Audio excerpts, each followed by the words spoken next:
Welcome to the Happy Workaholic Podcast. I'm your host, Kellyanne Gorman. Over the past 20 years, I've worked in beauty, luxury, corporate, and service-driven industries. I created the opportunity in these careers and in my own businesses that allowed me to travel the world, experience once-in-a-lifetime events, and build brands while providing my expertise to clients all around the globe. Life is short, and when you're given a second chance, you better believe I'm going to take it, celebrate it, and share it with you. This show is intended to elevate your mind, upgrade your business, enhance your life, and become part of a positive and uplifting community. If you're ready to take your business and life to that next level you deserve to be at, this is the show for you. Inspiration, motivation, and determination are what got me to where I am today. Tune in every week to hear from myself, other entrepreneurs, professional patients, small business owners, and fellow podcasters who will be featured on the show. I'm here to remind you to work hard, share your story, follow your dreams, and never, ever give up. Thanks for taking the time to subscribe to the Happy Workaholic Podcast. Today's episode starts now. Hello, and welcome back to a brand new show. Today's episode has been recorded specifically for the I Chose This Life series, where I get to share conversations I've had with fellow entrepreneurs. If you are somebody looking to take your business and life to that next level you deserve to be at, or if you're just craving some personal development content, or you just like some great conversations, today's episode is for you. And here comes today's guest. Welcome, Rachel. How are you? Hey, thanks for having me. I'm excited for today. I know. Thank you so much for taking time out of your busy schedule. Now, I want to give a quick little intro of everything that you have going on right now. So you are a wonderful mom of 5, a very busy business owner of multiple successful businesses. You're a lawyer, a military spouse, a triathlete, an author, and also the host of the Business Bites podcast. What else am I missing here that you can drop in for us?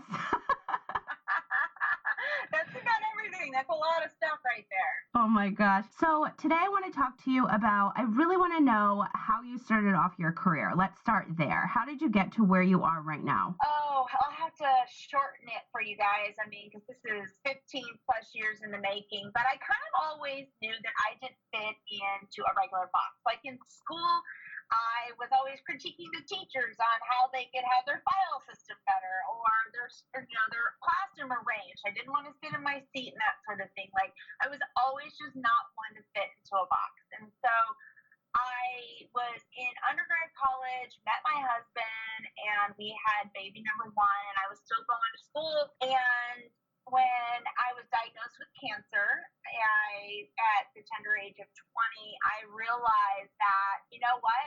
I'm going to finish my degree, but I still don't want to be in the box for someone else. And it was less about the fact that I didn't think I couldn't do it. It was more about that I didn't want to do it, right? I didn't want to fill the pockets and goals of somebody else. So from there, I went to business school thinking that's what you had to do. And mind you guys, this was the time when this freemium model of information, like the podcast and a lot of things that I put out to, was not readily available. We're talking MySpace days. Blogs were just kind of happening, but social media wasn't nearly what it is now. And so at the time, there wasn't a lot of information on the web to learn about how to run a business. So I was like, well, let me go to business school. And I did that. And I share that to say that I think it was a good experience, but I've seen many successful entrepreneurs that didn't take that expensive path. And I've learned more actually just doing rather than what I learned getting my MBA. But anyways, in that process, at that time, I was also trying to figure out like what I want to do for myself. I dabbled in owning an online fashion apparel store, did some graphic design for a while. And during that process, I was learning, again, information was not at the fingertips out there. I was learning how to set up legally and otherwise a business, how to strategically get into marketing, etc. And other people would start asking me questions about it as well as I was trying to grow my own businesses. And then I was like, you know what? I think a good add-on to this would be to go to law school. And I had kind of in the back of my mind always thought, well, law school is a good thing to do. I'm a good debater. I love to argue. Ask my parents, ask my husband. And law school would be great. I'll go. And if this entrepreneurship thing doesn't work out, then I can be a criminal prosecutor. Well, During those, I realized there's a great need. As this freemium model of information has grown, Facebook, Twitter, Pinterest, Instagram, all that has exploded, as well as online blogs, etc. I kind of positioned myself into niche footholds, providing legal and business strategy information in different specific industries. So instead of just being like a general lawyer that talks to everyone, I carved out very specific industries to talk to. And it was interesting. And if you ever go to my website, rachelbrenke.com, and you look at the industries, they mirror a lot of what the bio is that you just read about me. It's all things that I'm interested in. I didn't just pick like a random industry. It's something that I've either been an athlete in. I do a lot of stuff for fitness entrepreneurs. For photographers, I did photography as part of some of my business consulting services for clients during my MBA in law school. So everything that I'm providing, something that I've actively done as an entrepreneur myself. And then the podcast is kind of a culmination of all of that. So here we are. You know what I love about you? I love that, one, you said that 15-year span. There are so many entrepreneurs online right now that think that they're going to be, they're really doing it for the money. They're not passionate. They haven't put all the work in over, the last decade, last 15 years, like trial and error. Let's try this route. Let's open this business. Like, that's what makes us who we are today. And there's so much instant gratification on social media, especially now, where there are all these channels. I started blogging like over a decade ago when it was only Twitter. You can only tweet. It's like a whole nother world now where there's so much video involved and all of that. And so I love that you just mentioned that, but also you created something that should exist. You saw something that you were passionate about and you created it. So that's like my number one. I love that you went ahead and did that, and that you are very specific in who you are helping, and you are experienced in that, and you saw something that just needed to happen and you created it. And now look where you are today. That's an incredible story. Well, I appreciate that. And what's interesting is those that are listening now in this year go, well, there's a lot of people out there sharing legal information. Yes, now. There was not a lot when I first started doing this. And so I feel like I was one of the first few people. But even still, if you look within the legal industry, those that are providing information that in this type of way, through podcasts and the way that you and I do it, a lot of attorneys aren't even doing that. So and I share that to say, one, don't look around and go, oh my gosh, there's all these other X, whatever industry that you're in doing this. You go, oh, I shouldn't do that. In fact, sometimes I'll get overwhelmed and I'll go, oh my gosh, there's so many lawyers that are also doing what I'm doing. Then I remind myself, I'm also an entrepreneur. I've worked in other businesses other than law, so I can provide that perspective. And then on the flip side, I can look around and go, it feels like a lot of lawyers are providing all this information, but it's really a minor compared to the entire pool of lawyers that are available out there. So don't ever sit and think, oh my gosh, there's so many people doing something. And it's interesting. There was like one of those memes, whatever you call them, floating around. It was a picture of a bread aisle, and it said something to the effect of, basically the premise was, make bread if you want to make bread. And it's shown because even though there's hundreds of types of bread, someone's still going to buy your bread. And that I really completely botched that. I need to go find. I do that all the time. I hate when that happens. I'm like, why can't I remember at this moment? But I totally get what you're saying, and I love those too. And it's just interesting that I did come in at an interesting time where I saw a need in the marketplace, but there's always needs now. And I feel like we've swung, and I think we kind of went down the path here of your question, but I think we've swung from this side where there was not a lot of information available on the internet to now you had to pay for it then. We're behind paywalls and sales pages, etc. To this, everywhere you go, you can be completely overwhelmed. And so for me, even now still, 15 plus years into this, when I start looking at other people doing what I'm doing and I start thinking, why should I continue doing this? I refocus myself back to what is my unique selling proposition. I'm that loaf of bread. How am I different than the loaf of bread next to me, and what will make a consumer pick me? And that was what got me started, and that's what keeps me going too, just to know that I can have a unique set. Because not everyone wants an attorney like me with a nose ring and ripped jeans, but there's a lot that do, creatives that feel more comfortable with that. So it's looking at it from a perspective, if you're getting overwhelmed, I just recenter myself and go, unique selling proposition. Am I communicating this? And how can I continue this and know that it'll be effective that way? I love that. And I appreciate that so much. I feel like that's what happened with podcasting. When I launched my show almost 3 years ago, everybody online was asking me how I did it. So I created a program for it. And now everyone is doing it. So that's exactly what I've decided to do now. My focus is strictly my show rather than I have almost 20 shows I've produced now. So I think I'm kind of like at the end where I am like reshifting everything, which I love. Now I see that like watching everything online that you do and posting, and you're obviously a driven person, but do you think that you became even more driven to get the success in the businesses, not necessarily the success, but just creating more and providing more for your family after you got sick? Do you think that gave you like an extra push, even though you were already motivated before? Yeah, what's interesting is it's not just the cancer. It was like a timeline of events. My husband was in and out to deployments in Iraq. I was having our kids, and we were moving around a lot. And so it was almost a combination, a perfect storm, if you will, that was kind of nice that it forced me into entrepreneurship because going in the legal field, I mean, you have people from all sides telling you, and the law school and parents and all of this. My parents are super supportive, but society is telling you, well, you've got to be an astute, you got to be in a 9 to 5. That's what a lawyer does. And I feel like I would have started probably question myself a lot more in my choice at the time. Because a lot of people weren't doing it. I can't think of anybody who was doing it at the time. So it wasn't like I had anyone to look to and go, oh, I can do that too. I feel like if I didn't have almost those constraints of moving and needing flexibility, and childcare was astronomical, and et cetera, kind of forcing me to keep pushing with the entrepreneurship. I'm not saying I wouldn't have done it, but I think that helped to light the fire a bit more. So yeah, I am driven, but I do think the idea that my family needed the money, we had these circumstances, and I'm lucky that I have a spouse at the time too who was able to help financially support while I was in the growth stages. So that kind of helps as well. But yeah, I think I always say you never know what you can do until it's sink or swim time. And we were in this period that I needed to swim, and I did, and it worked out. Now, not to say, I was thinking about this earlier when you were talking, I have some brands that have failed. That not necessarily failed, but I've decided not to continue to cultivate them, either because my interests have changed or because I just simply don't want to continue doing them. For example,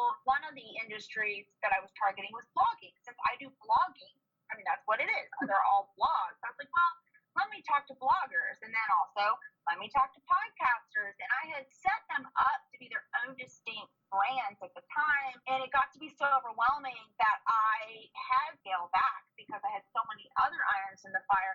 I pulled those back under like the Rachel Brenke umbrella with the podcast, so you can find those, and they're not the bread and butter, but there's still resources that are available out there. So I share that to say, I'm super driven to do X, Y, and Z. I'm still driven when I get ideas, but I think it's being smart within recognizing this is not working. Doesn't necessarily mean you have to scrap it, just kind of reshape it. So instead of a full website, like the Pod Legally stuff is now bundles and courses on the Rachel Brenke website. So instead of being a full-fledged whole thing, it's a smaller one. And I think that skill right there, to answer your question, which I've had to develop over the years, though, has helped me to be smartly driven. And we were joking before we got on here that my podcast manager, he's paid the big bucks to deal with me and wrangle me, but that's because I get so passionate, excited about all these projects that my team has to rein me in. I have to rein myself in. I think that's an issue for a lot of entrepreneurs, but if you can really get yourself to a point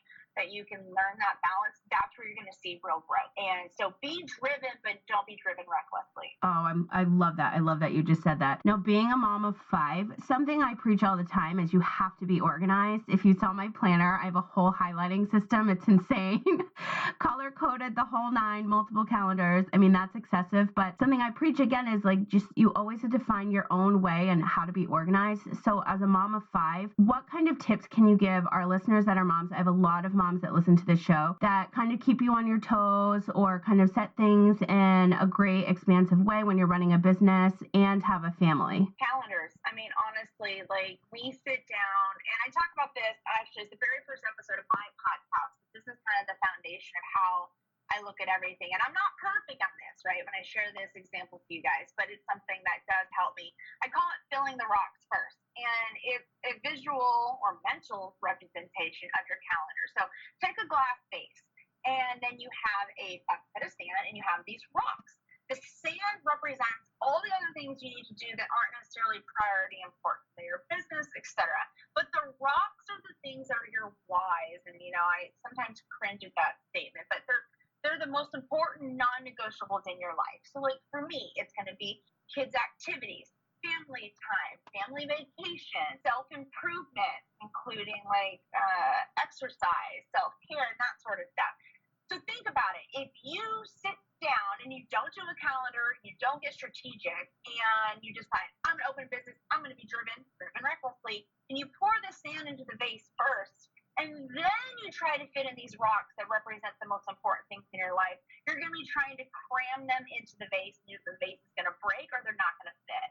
So you have to reverse engineer it. And this is exactly how we approach the calendar too, is we take the rock, all the things that we want to do, our goals, our kids' activities, and it's within reason, that goes in the vase first, and then we pour in the sand so that business and everything else goes around the most important thing in business.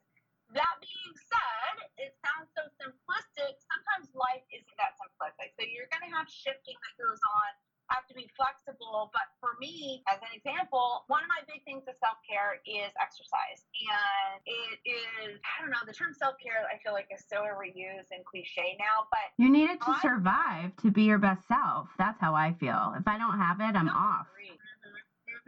Well, Sam, that's my thing. Is like if I don't, my team will joke. They'll go, "Did you get your run in today?" Yeah. What? Am I being a little fancy or testy?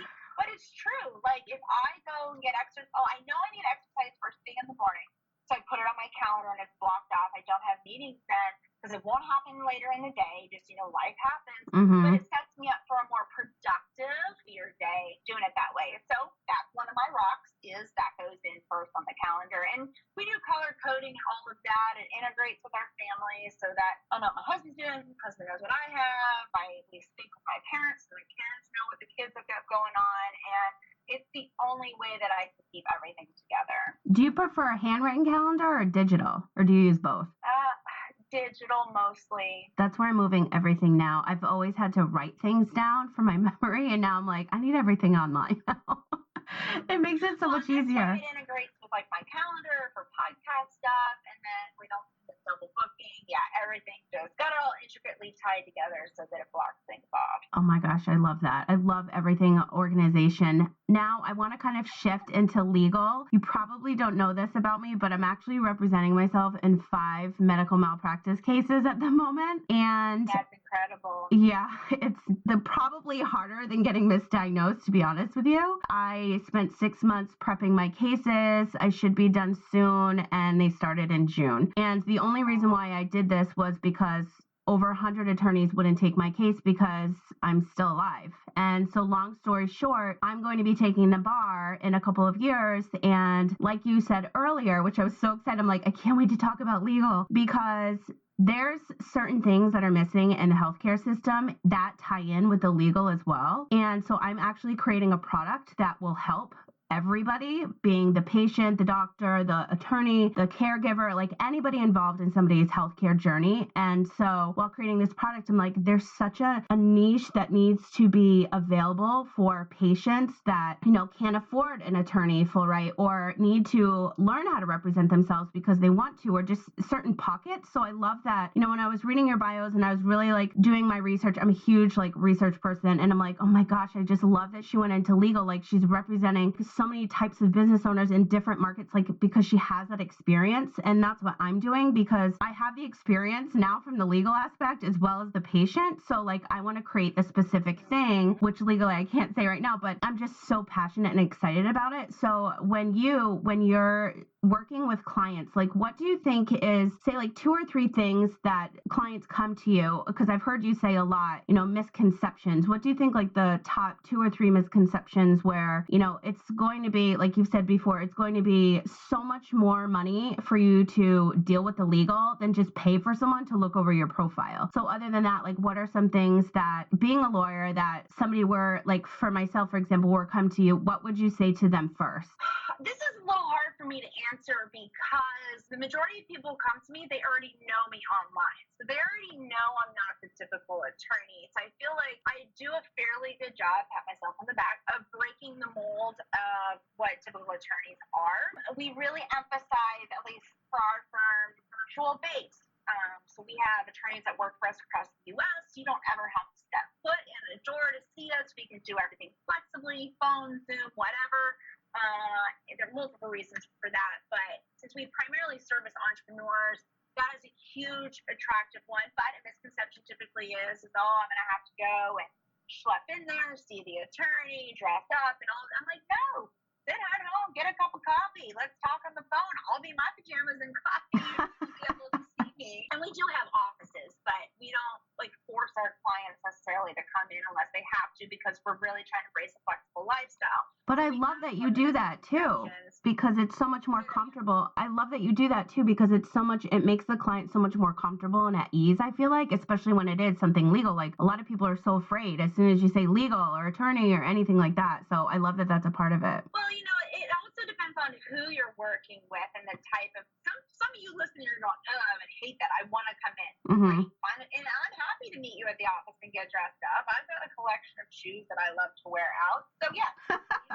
But for the most part, the people that we service want that flexibility. And so that could be a misconception. Other lawyers are going to want you to come in, but we don't necessarily. We give you the option, right? So it's a misconception. We get a lot. I think another one too, and this is going to depend on the industry you're in. And like any other industry, the people have different business practices. So for us, we, again, because we're serving entrepreneurs who are extremely busy, we do the virtual aspect. We also, for us, we don't do free consultation. We do, but we don't. Let me explain this. So what we'll do is we have set it up so that we're very virtual based. We have a lot of online forms. You submit a lot of information, or you can call and talk to my gal Lauren, best client relations manager ever, and give us all your information. And I'll do an internal consultative review so that it's flexible for my time, but also so that you don't necessarily have to carve out time for me just to tell you don't have a case, and you don't have to waste your time coming in, etc. And so for me, I'm sharing that to say we're a little different. Other attorneys say, yeah, sure, we'll do a free consultation, come on in. Well, you may have to come on in, schlep down there for them to tell you you have no case. Mm-hmm. I go ahead and do an internal review of everything before we ever get on the phone, so we don't waste anybody's time. You'll know. And then our initial meeting is an actual legal strategy meeting. And so I recommend, if you are looking for a business attorney, try to find someone that has more of this approach, especially if you're a super busy entrepreneur. Mm-hmm. That way you cut off one meeting. You'll already have provided all the information. You'll know the right questions to ask, and that first meeting will be truly productive, because I find that the old school legal way of come in, do a free consultation, all of that is just really burdensome for entrepreneurs, and there's no reason for it in this virtual world. I absolutely agree, and I love your process, because time is money and everybody's busy, and just to waste that hour of like you said, schlep all the way down, have the conversation, what's the point? Just get it over with or move on, Well, and the thing too is we still sometimes get people who are like, what? You won't talk to me for free? And it's well, no, but Rachel spent 45 minutes reviewing your case, digging around the internet. Yeah. She did it. You just weren't sitting there staring at her in her office while she did it. So, and then I think another big one is people automatically assume that lawyers are so expensive. And yes, I get it. I'm going to share with you guys, I've already shared my story. Started this, I wasn't an attorney. In fact, let me do the math real quick. Hold on. So 2000, hold on. I can't do math in public. What year was it? Hold on. Oh, so it was 10. So I was already 10 years into, just shy of 10 years before I ever went to law school as being an entrepreneur. So when I was setting up, it wasn't like I was an attorney from the very beginning and I had this money, etc. We had we did not have a lot of money when I started my businesses, but I knew how important it was relatively from the beginning to invest in this. And I see this is a classic example I see all the time. Entrepreneurs come in and let's say they want to have like services contract for their business, and they'll go, all right, well, how much does it cost? And we'll tell them, we'll go, oh, I don't want to spend that. Let's draw a number. I'll say 800 because it maybe takes 2 to 3 hours to draft it. And I go, oh, no, even though they're going to use it like hundreds of times, right? It's not like $800 for one contract. But inevitably, within a year and a half, they're coming back because they've had a problem because they wrote their own contract. And then it ends up costing thousands of dollars plus time. And I think that's even what's more important. Time and energy away from their businesses to clean up the mess. And it just breaks my heart because I see many businesses in their first few years and I get it. Like I sympathize you don't necessarily have the 800 up front, but do you have the 8,000 when you get sued? Probably not. So it's kind of, it really is an investment in prevention of issues. And so, yes. I mean, honestly, it's expensive, but guess what? Having an issue is way more expensive, and it's more than just the cash out of your pocket. It is putting time and energy away from dealing with legal stuff and dealing with me on the phone when you have an issue on the back end that you could be putting into your marketing in your business, in your family. In fact, we should have said family first. And I like that you said investment because just think like from a personal aspect, we're investing in organic produce so that we live longer. We're investing in better quality food and things in our everyday lives to, elongate our lives and more time with our families. And this is the same thing for like a business. And one of the top issues that I'm seeing is often legal problems don't come up necessarily because you do something. Like you don't do something illegal or your client doesn't necessarily purposely break a contract. The issues come up from miscommunication. And contracts are like and this is only one piece of like the legal puzzle for y'all, but contracts are a great way to reduce confusion, reduce potential misconceptions and miscommunications. And that has great benefits beyond just legal protection. You build up your buyer's confidence in the customer or client that is coming to you.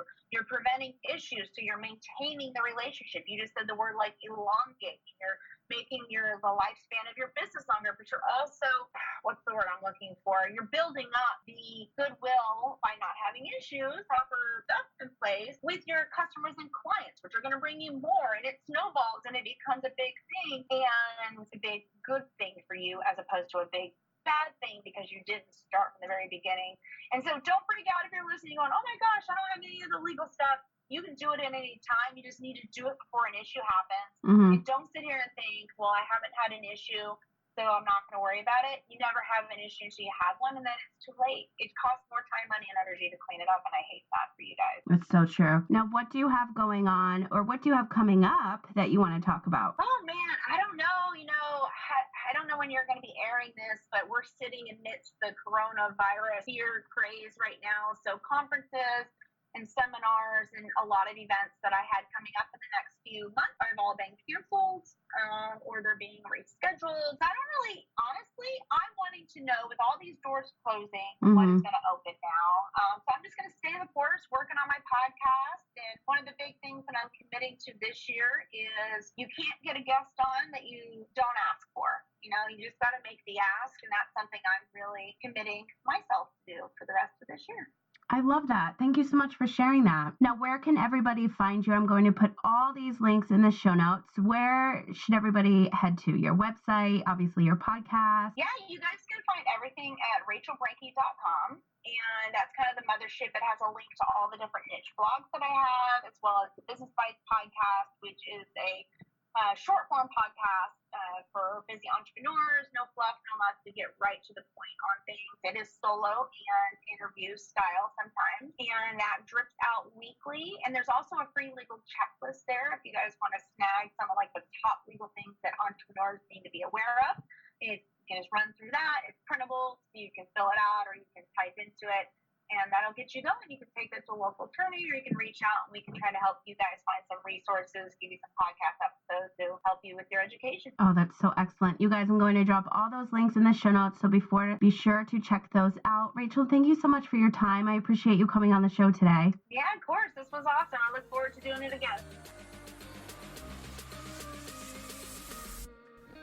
Your time is so valuable, and I really appreciate you carving out a little piece of your day to listen to today's episode.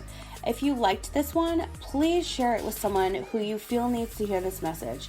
And don't forget to tag me at the Happy Workaholic on Facebook and Instagram so I can feature you on my stories. Listening on Apple Podcasts? I would love it if you would leave me a review on today's show. Your input means so much and also helps me create more of the content you'll love. Want to continue today's conversation? You can join us in the Happy Workaholic Network Facebook group. Simply answer the questions and you're in. For more information on myself and to get the latest in business, LinkedIn, organizing, and podcasting news, sign up to receive my weekly newsletter at thehappyworkaholic.com. I hope that your day continues to be happy, healthy, positive, and productive, and I'll talk to you again soon.